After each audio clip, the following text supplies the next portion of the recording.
बिस्मिल्लाहिर्रहमानिर्रहीम। अस्सलाम वालेकुम स्टूडेंट्स, हाउ आर यू? जी बेटा, कैसे हैं आप लोग? ईद कैसी गुजरी आपकी?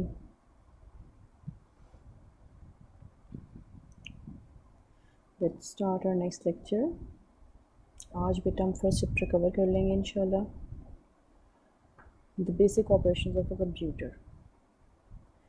आपको पता है computer is a data processing machine. तो कोई भी कंप्यूटर कि कौन से बेसिक ऑपरेशन परफॉर्म करता है? Input, processing, storage and output. These are all related to the data और information. Now what is input? You all know. हम कंप्यूटर को प्रोसेसिंग के डेटा कैसे देते हैं? Through input devices. During this operation data and instructions are entered by user through input devices like keyboard and mouse. Input can also be taken through memory like CD, hard disk, etc. हम keyboard और mouse के through भी input दे सकते हैं, data input कर सकते हैं for processing. और कंप्यूटर का प्रोसेसर प्रोसेसिंग के लिए मेमोरी से भी डेटा ले सकते हैं, राइट? वो एक्सटर्नल मेमोरी भी हो सकती है, जैसे हमने कोई सीडी इंसर्ट की हुई है कंप्यूटर में, हमने यूएसबी अटैच की है, या फिर कंप्यूटर की जो हार्ड डिस्क है उससे डेटा प्रोसेसर को जा रहा है। ठीक है, आप लोग जाते हैं किसी शॉप पे, कुछ बाय करते हैं, जो सेल्समैन होता है वो एंटर करता है वो प्रोडक्ट्स कंप्यूटर में थ्रू कीबोर्ड, और उसके बाद फिर सॉफ्टवेयर के थ्रू बिल जनरेट होकर आउटपुट आपके सामने आ जाती है। ठीक है, तो उसको हमने डेटा इनपुट किया तो प्रोसेसिंग हुई और फिर हमारे पास रिज़ल्ट आया, right? Obviously the most important operation is processing. और कंप्यूटर का कौन सा पार्ट प्रोसेसिंग करता है? Central processing unit. प्रोसेसर भी कहते हैं इसको, सीपीयू भी कहते हैं। और दिस इज़ अ चिप जो कंप्यूटर में एम्बेड हुई होती है मदरबोर्ड के ऊपर। ठीक है, अब अगर हम देखें सीपीयू के पार्ट्स, तो इसके 3 पार्ट्स होते हैं, हमने ऑलरेडी वी हैव डिस्कस्ड। एक तो होता है ALU, arithmetic logical unit, right? एक होता है control unit and then internal storage. तो प्रोसेसिंग, अरिथमेटिक और लॉजिकल ऑपरेशंस कौन परफॉर्म करता है हमारे लिए? ALU, right? सीपीयू का पार्ट ALU परफॉर्म करता है। लेकिन ड्यूरिंग प्रोसेसिंग डेटा को स्टोर कहाँ करेगा? जैसे हमने कंप्यूटर को डेटा भी दिया है, इंस्ट्रक्शन भी दिया, तो इंस्ट्रक्शन और डेटा को कहाँ स्टोर करेगा? टेम्प्रेरी स्टोरेज में। वो किस फॉर्म में होती है? रजिस्टर्स की फॉर्म में, राइट? तो इंस्ट्रक्शंस जो हम देंगे वो कहाँ सेव होंगी? टेम्प्रेरीली इंस्ट्रक्शन रजिस्टर में। डेटा जो हम देंगे वो कहाँ सेव होगा? डेटा रजिस्टर में। और जब प्रोसेसिंग हो जाएगी तो टेम्परेरीली रिज़ल्ट कहाँ पे सेव होगा? एक्यूमुलेटर रजिस्टर में। इस तरह डिफरेंट टाइप्स के छोटे छोटे रजिस्टर्स होते हैं कंप्यूटर में, सीपीयू में, जो बेसिकली टेम्परेरी मेमोरी होती है सीपीयू की, जो ड्यूरिंग प्रोसेसिंग सीपीयू यूज़ करता है। और कोऑर्डिनेशन सारी कौन कर रहा होता है? Control unit. ठीक है, तो इस तरह से प्रोसेसिंग ऑपरेशन परफॉर्म होता है और उसके बाद रिज़ल्ट्स हमें वापस मिलते हैं। ठीक है, हम कंप्यूटर को इंस्ट्रक्शन देते हैं हाई लेवल लैंग्वेज में। अब प्रोसेसर ने तो प्रोसेसिंग करनी है मशीन लैंग्वेज में, तो उस वक्त भी होता क्या है, जो हमारी इंस्ट्रक्शन है और डेटा है वो कन्वर्ट होता है मशीन लैंग्वेज में। और वो भी कैसे कन्वर्ट होता है? कंट्रोल यूनिट का एक पार्ट होता है जो इससे कंट्रोल करता है, इसको कन्वर्ट करता है। बेसिकली इंस्ट्रक्शन डी कोड होती है। ठीक है, कंप्यूटर की अंडरस्टैंडेबल फॉर्म में आ जाती है, प्रोसेसर की अंडरस्टैंडेबल फॉर्म में आ जाती है, फिर वो प्रोसेसिंग करता है और हमें वापस रिज़ल्ट देता है। ठीक है, next is storage operation. Obviously processing के बाद प्रोसेसिंग किसने की? सीपीयू के पार्ट ने, ALU ने। एक तो इंस्ट्रक्शंस और data at the time of processing save हुई टेम्परेरी स्टोरेज में। ठीक है, उसके बाद जब फाइनली पूरी इंस्ट्रक्शन परफॉर्म कर ली सीपीयू ने, फिर वो रिज़ल्ट कहाँ भेजेगा वापस?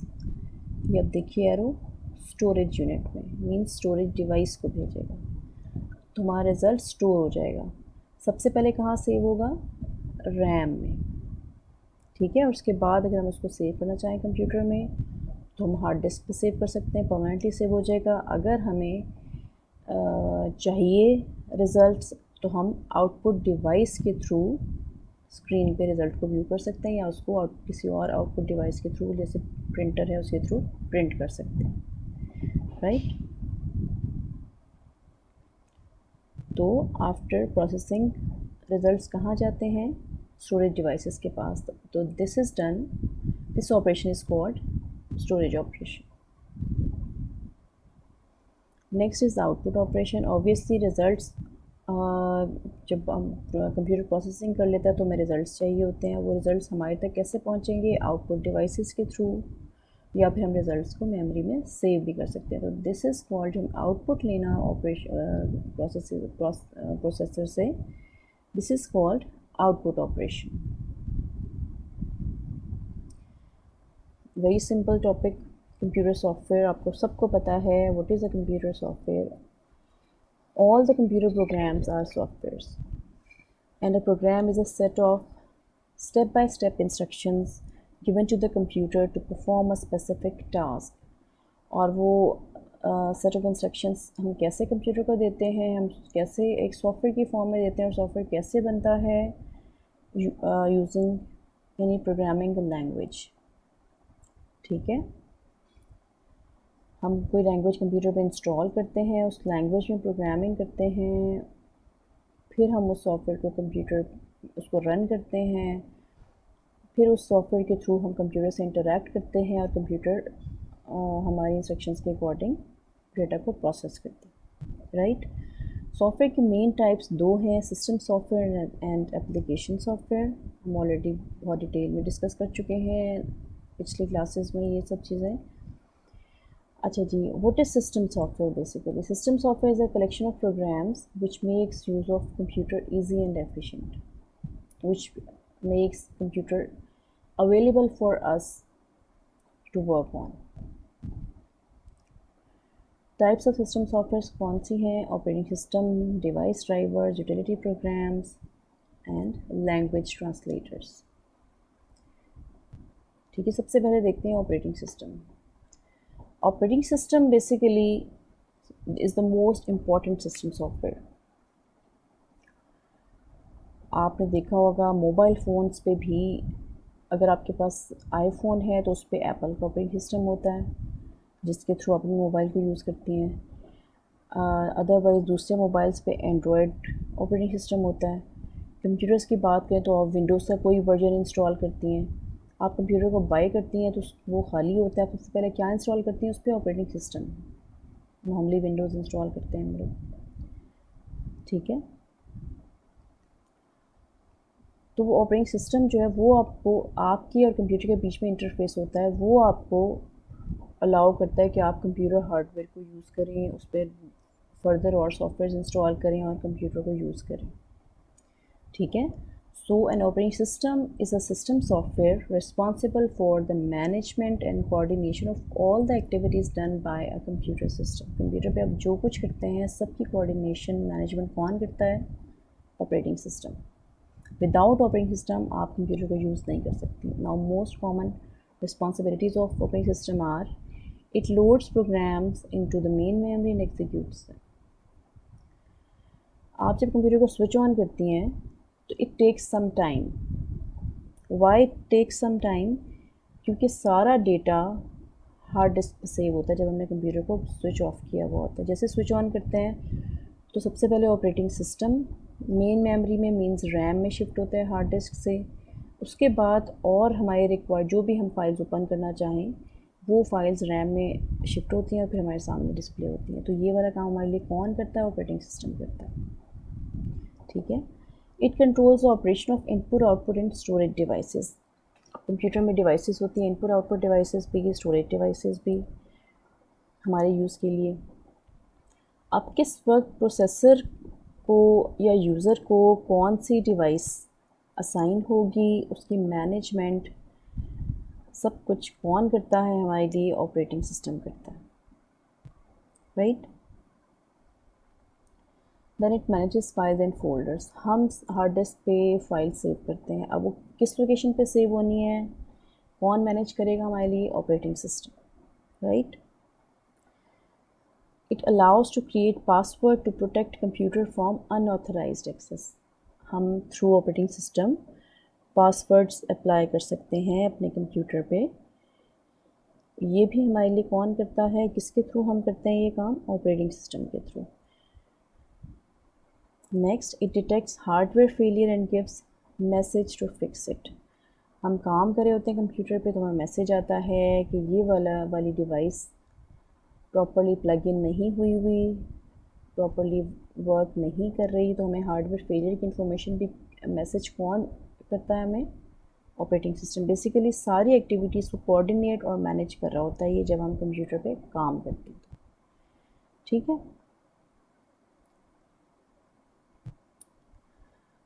Next, device drivers. A device driver is a system software which controls the operation of a computer device.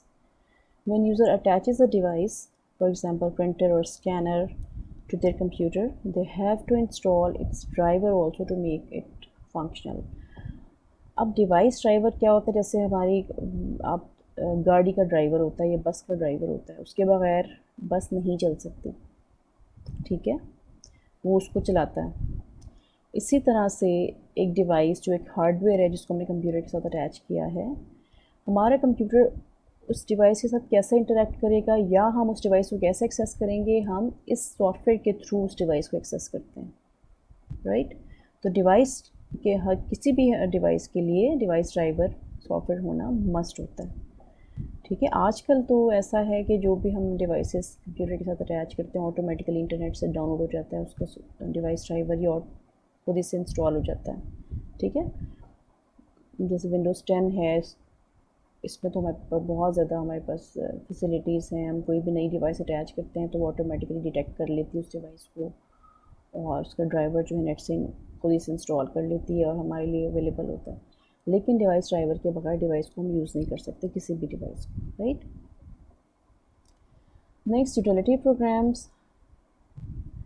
Utility programmes वो प्रोग्राम्स होते हैं जो समटाइम्स ऑपरेटिंग सिस्टम के साथ ही एज अ पैकेज में मिलते हैं या हम अलग से भी इसको इंस्टॉल कर सकते हैं। ये हमें कुछ फर्दर फैसिलिटीज़ प्रोवाइड करते हैं, जैसे विंडोज़ एक्सप्लोरर है, आपने देखा है विंडोज़ एक्सप्लोरर डिफरेंट आपने यूज़ किया, इंटरनेट एक्सप्लोरर है और गूगल क्रोम है, ठीक है, जिसके थ्रू आप क्या करती हैं, आप वेब पेजेस को व्यू कर सकती हैं, ठीक है। ये भी एक यूटिलिटी प्रोग्राम है।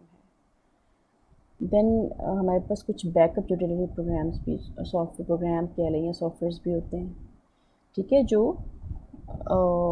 हमारे बेसिकली हमारे कंप्यूटर में जितना डेटा होता है उसको अगर हमारे समटाइम्स कोई प्रॉब्लम हो जाए और डेटा लॉस से बचने के लिए क्या होता है कि हमारे जो ये बैकअप यूटिलिटी सॉफ्टवेयर होते हैं वो हमारे डेटा का एक बैकअप, एक कॉपी बना देते हैं हमारे कंप्यूटर पर ही, उससे एक कॉपी क्रिएट हो जाती है ताकि जब हमारा अगर डेटा लॉस हो, कोई प्रॉब्लम हो, तो वहाँ से डेटा रिकवर कर सके। ऑर्गेनाइजेशंस में नॉर्मली जहाँ पे ज़्यादा अमाउंट में डेटा होता है वहाँ पे नेटवर्क के थ्रू सिस्टम्स आपस में कनेक्टेड होते हैं, वहाँ पे रूटीन में बैकअप का प्रोसेस चल रहा होता है using backup utility softwares. Different types के सॉफ्टवेयर होते हैं, साइबर बैकअप है और भी एग्जांपल्स हैं इसकी, ठीक है। नाउ विनजिप यूटिलिटी, डेटा के हमने कोई फाइल ईमेल करनी है, सेंड करनी है, तो उसको डेटा को कंप्रेस करने के लिए, उसका साइज़ कम करने के लिए विनजिप यूटिलिटी हम यूज़ करते हैं। और भी यूटिलिटीज़ हैं डेटा कंप्रेशन के लिए, ठीक है। देन डायग्नोस्टिक यूटिलिटी सॉफ्टवेयर्स, ये यूटिलिटी क्या है, बेसिकली समटाइम्स हार्डवेयर फेलियर, कोई डिवाइस काम करना छोड़ देती है तो उसकी डिटेक्शन किस तरह से होती है। हमारे पास ऐसे सॉफ्टवेयर अवेलेबल हैं जिसके थ्रू रूटीन में हमारा हार्डवेयर की वर्किंग साथ साथ चेक हो रही होती है कि कौन सा पार्ट प्रॉपर्ली वर्क कर रहा है, कौन सा नहीं कर रहा। डेली रूटीन में अगर हम देखें, घर पे जो हमारी डिवाइसेस हैं जैसे माइक्रोवेव ओवन है, ऑटोमेटिक वॉशिंग मशीन है, उसमें आप देखते हैं कि समटाइम्स जैसे ऑटोमेटिक वॉशिंग मशीन की एग्जांपल ले लें, उसमें भी छोटा सा कंप्यूटर फिक्स हुआ हुआ होता है ना, ऑटोमेटिक होती है वो। ठीक है। तो हमें मैसेजेस आ रहे होते हैं कि जैसे अगर पानी प्रॉपर्ली उसमें नहीं जा रहा तो एक एरर जनरेट हो जाता है। ठीक है। तो वो किस तरह से क्यों है, कैसे एरर जनरेट हो रहा है, क्योंकि उस पर डायग्नोस्टिक यूटिलिटी सॉफ्टवेयर को इंस्टॉल हुआ हुआ है साथ। ठीक है। जो डायग्नोस कर रहा है कि इस वक्त ये वाला पार्ट प्रॉपर्ली प्रोसेस नहीं कर रहा, काम नहीं कर रहा, इसलिए हमारी मशीन की का फंक्शन स्टॉप हो जाता है। इसी तरह से अपने कंप्यूटर की एग्जांपल लें हम, तो एक सॉफ्टवेयर है जो कंप्यूटर में रोम पे परमानेंटली एम्बेड हुआ हुआ होता है, उस पर इंस्टॉल हुआ हुआ होता है, जिसको हम पोस्ट कहते हैं, पावर ऑन सेल्फ टेस्ट। ठीक है। ये क्या करता है, जैसे कंप्यूटर ऑन होता है तो सबसे पहले ये सारे हार्डवेयर्स को चेक करता है। ठीक है। मेमोरी को, उसमें हार्ड ड्राइव्स हमारी जितनी है वो, इनपुट आउटपुट डिवाइसेस को, कीबोर्ड माउस वगैरह को। ठीक है। और इसकी वजह से हमें पता चलता है कि हमारे कंप्यूटर में कोई डिवाइस अगर काम नहीं करी, तो इस तरह की ये एग्जांपल्स हैं डायग्नोस्टिक यूटिलिटी सॉफ्टवेयर्स की, जो हमारे कंप्यूटर में हम खुद से भी इंस्टॉल कर सकते हैं और ऑलरेडी इंस्टॉल्ड भी होती हैं। ठीक है। नेक्स्ट, एंटीवायरस सॉफ्टवेयर्स, आप सब फेमिलियर हैं इससे। एंटीवायरस सॉफ्टवेयर क्या होता है, आपको पता है कि जब हम काम करते हैं कंप्यूटर पे तो हमें सॉफ्टवेयर्स किसी के साथ इंटरेक्शन होता है, तो हमारा मलेशियस प्रोग्राम्स के साथ, वायरसेस के साथ भी इंटरेक्शन होता है। ठीक है। तो वायरसेस को डिटेक्ट करने के लिए हमारे पास जो सॉफ्टवेयर्स हैं, या उसको क्योर करने के लिए, उसको सिस्टम से रिमूव करने के लिए जो सॉफ्टवेयर्स होते हैं, वो एंटीवायरस सॉफ्टवेयर्स होते हैं। जैसे नॉर्टन है। विंडोज़ 10 के साथ तो इनका अपना एंटीवायरस का पैकेज आता है, इसके लिए हमें अलग से एंटीवायरस इंस्टॉल नहीं करना पड़ता विंडोज़ 10 के साथ, अभी लेटेस्ट जो विंडोज़ का वर्जन। ठीक है। उसके बाद भी जो वर्जन्स हैं उसमें भी, तो हमारे लिए ये बहुत इजी है कि हमें अलग से एंटीवायरस इंस्टॉल नहीं करना पड़ता, ये एज अ पैकेज आता है लेटेस्ट विंडोज़ के वर्जन्स में ऑपरेटिंग सिस्टम्स के साथ। ठीक है। नेक्स्ट हमारे पास सिस्टम सॉफ्टवेयर जो है वो लैंग्वेज प्रोसेसर्स हैं। A language processor is a system program used to translate computer programs into machine language। देखिए, आपको पता है कि हम कोई भी प्रोग्रामिंग लैंग्वेज कंप्यूटर पे इंस्टॉल करते हैं तो हम उस लैंग्वेज में कंप्यूटर को इंस्ट्रक्शन देते हैं, लेकिन हमारे कंप्यूटर का जो हार्डवेयर है, प्रोसेसर है, वो कैसे डेटा को सेव, मीन हार्ड डिस्क पे डेटा कैसे सेव होता है, वो भी मशीन लैंग्वेज में सेव होता है। हमारा प्रोसेसर प्रोसेसिंग कैसे करता है, वो भी मशीन लैंग्वेज में करता है। तो कौन सा ऐसा सॉफ्टवेयर है जो हमारी इंस्ट्रक्शंस को कन्वर्ट करता है हाई लेवल लैंग्वेज से मशीन लैंग्वेज में, वो होते हैं लैंग्वेज प्रोसेसर्स। ठीक है। Compilers and interpreters translate high level language into machine language, जैसे जावा है, डॉट नेट फ्रेमवर्क की लैंग्वेजेस हैं, जो भी आप देख लें प्रोग्रामिंग की लैंग्वेजेस हैं, उन सब के साथ लैंग्वेज ट्रांसलेटर्स होते हैं। जब हम कोई लैंग्वेज इंस्टॉल करते हैं तो उसका लैंग्वेज ट्रांसलेटर भी साथ में इंस्टॉल हो जाता है। ठीक है। और वो हमारी इंस्ट्रक्शंस को कन्वर्ट करता है मशीन लैंग्वेज में, मींस कंप्यूटर अंडरस्टैंडेबल फॉर्म में, कंप्यूटर उसको अंडरस्टैंड करता है, प्रोसेस करता है, रिज़ल्ट वापस भेजता है, रिज़ल्ट अगेन कन्वर्ट होता है मशीन लैंग्वेज से हाई लेवल लैंग्वेज में, किसके थ्रू, लैंग्वेज प्रोसेसर के थ्रू, फिर हमारे तक पहुंचता है। इसी तरह से असेंबलर्स भी क्या होते हैं, लैंग्वेज प्रोसेस ट्रांसलेटर्स होते हैं, और ये असेंबली लैंग्वेज के साथ यूज़ होते हैं। असेंबली लैंग्वेज भी एक लैंग्वेज है जिसके थ्रू हम डायरेक्टली कंप्यूटर हार्डवेयर को एक्सेस करके प्रोग्रामिंग कर सकते हैं। अब बात करते हैं एप्लीकेशन सॉफ्टवेयर्स की। सिस्टम सॉफ्टवेयर्स तो हमारी हेल्प के लिए थे कि हम कंप्यूटर हार्डवेयर को हम कितनी एफिशिएंटली अच्छी तरह से यूज़ कर सकते हैं। अब फर्दर किसी स्पेसिफिक टास्क को परफॉर्म अगर हमने करना है तो हम क्या करते हैं, एप्लीकेशन सॉफ्टवेयर इंस्टॉल करते हैं कंप्यूटर पे। Application software is developed for computer users to solve their problems and make their work easier. ठीक है। बहुत से एप्लीकेशन सॉफ्टवेयर्स हैं, वर्ड प्रोसेसर्स हैं, जैसे आपने कोई असाइनमेंट बनानी है तो आप क्या करती हैं, MS वर्ड यूज़ करती हैं। आपने कोई लिस्ट ऑफ थिंग्स बनानी है तो आप क्या यूज़ करती हैं, आप एक्सेल यूज़ करेंगी। ठीक है। अपने काम को ईजी करने के लिए बहुत से एप्लीकेशन सॉफ्टवेयर आप यूज़ कर सकती हैं। मोबाइल फ़ोन्स पे देखें, आप ऐप्स इंस्टॉल करती हैं डिफरेंट टाइप्स की, वो सब भी क्या है, these are all application software. इसकी कैटेगरीज में सबसे पहली है प्रोडक्टिविटी सॉफ्टवेयर। प्रोडक्टिविटी सॉफ्टवेयर कौन से हैं? ऑर्गेनाइजेशंस में, घर में, स्टूडेंट्स के लिए, एम्प्लॉयज़ के लिए, जो भी प्रोडक्टिविटी को इंक्रीज़ करें, काम को आसान बनाएं, वो कौन से सॉफ्टवेयर होते हैं? Productivity software. इसके एग्जांपल स्प्रेडशीट सॉफ्टवेयर्स हैं जैसे एक्सेल है, वर्ड प्रोसेसर सॉफ्टवेयर्स हैं जैसे एमएस वर्ड है, ठीक है। तो these are all examples of productivity softwares. Next comes business softwares. Business activities को ईजी करने के लिए हमारे पास अकाउंटिंग के सॉफ्टवेयर्स हैं, पेरोल के सॉफ्टवेयर्स हैं, एम्प्लॉयज़ की पेज या सैलरीज़ की कैलकुलेशन, उसकी जनरेशन मंथली, ठीक है। परचेज़ एंड सेल्स के लिए सॉफ्टवेयर्स हैं। आप किसी शॉप पे जाती हैं तो वहाँ पे सॉफ्टवेयर इंस्टॉल हुए हुए होते हैं जिसमें आप लिस्ट ऑफ थिंग्स भी देख सकती हैं कौन सी शॉप पे अवेलेबल हैं। बिल सॉफ्टवेयर होते हैं जो बिल्स जनरेट करते हैं, ठीक है। ऑनलाइन शॉपिंग के लिए सॉफ्टवेयर होते हैं। तो ये सब किस लिए हैं? बिज़नेस एक्टिविटीज़ को इम्प्रूव करने के लिए, उसको इजी बनाने के लिए। तो these kind of software are called business software. इस तरह से एंटरटेनमेंट इंडस्ट्री का आपको पता है, एंटरटेनमेंट सॉफ्टवेयर बहुत सारे हैं, गेम्स हैं, मूवीज़ एक्सेट्रा, वो सब किस में आते हैं? एंटरटेनमेंट सॉफ्टवेयर में। Then education software very important field.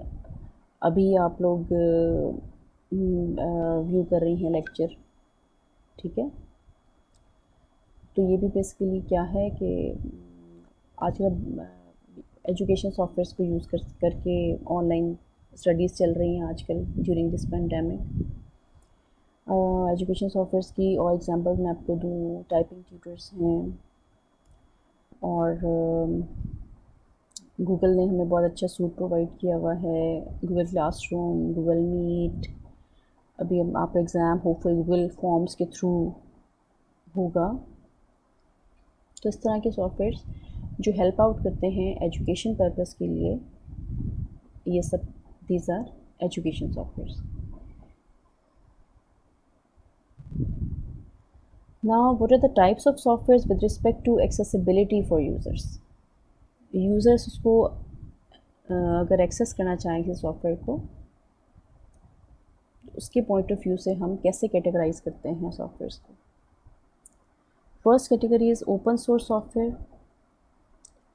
Open source software ऐसे होते हैं which are open for use to view and update code. कुछ सॉफ्टवेयर ऐसे होते हैं कि इसको एक ऑर्गेनाइजेशन बनाती है, फिर उसको ओपन कर देती है, इंटरनेट पे हमारे पास अवेलेबल होते हैं, हम उनको व्यू भी कर सकते हैं, उसका कोड भी व्यू कर सकते हैं, और फिर प्रोग्रामर्स को ये भी उनके पास फैसिलिटी होती है कि वो उसको अपडेट भी, उसके कोड को अपडेट भी कर सकें, ठीक है। तो इस तरह के सॉफ्टवेयर जो होते हैं ओपन सोर्स सॉफ्टवेयर हैं। लिनक्स जो है वो ओपन सोर्स सॉफ्टवेयर, ठीक है, ये एग्जांपल है इसकी। देन एक और कैटेगरी होती है shareware software, which are available to use free of cost for a limited time, ठीक है। आप देखिए, आप देखती हैं कुछ सॉफ्टवेयर्स, कंप्रेशन के सॉफ्टवेयर्स या डिज़ाइनिंग के सॉफ्टवेयर्स कुछ इंटरनेट पे अवेलेबल होते हैं, जो आपको एक मिलता है कि जी फ्री फॉर 30 डेज़, आप उसको इतने दिन के लिए फ्री यूज़ कर सकते हैं। फिर अगर आपको कंपेटेबल लगता है, ईजी लगता है, तो आप उसका लाइसेंस बाय कर लेते हैं, ठीक है। तो इस तरह के सॉफ्टवेयर जो लिमिटेड टाइम के लिए हमारे पास फ्री ऑफ कॉस्ट अवेलेबल होते हैं, उसको हम कहते हैं शेयरवेयर। और एक कैटेगरी होती है जो freeware, which are available for use free of cost. जैसे हमारे पास इंटरनेट एक्सप्लोरर है, और हमारे पास सॉफ्टवेयर्स हैं, कंप्रेशन के सॉफ्टवेयर्स हैं, बहुत सारे ऐसे सॉफ्टवेयर्स हैं जो हम इंस्टॉल कर लेते हैं जो फ्री ऑफ कॉस्ट होते हैं। एंटीवायरसेस हैं बहुत सारे फ्री ऑफ कॉस्ट, ठीक है। These are called freeware. अच्छा बेटा, आपका एग्ज़ाम होगा इसके बाद।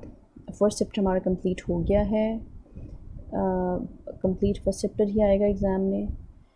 आपका पेपर जो MCQs बेस्ड होगा, 40 MCQs होंगे, ठीक है। और further details examination department share करेगा आपके साथ ग्रुप पे।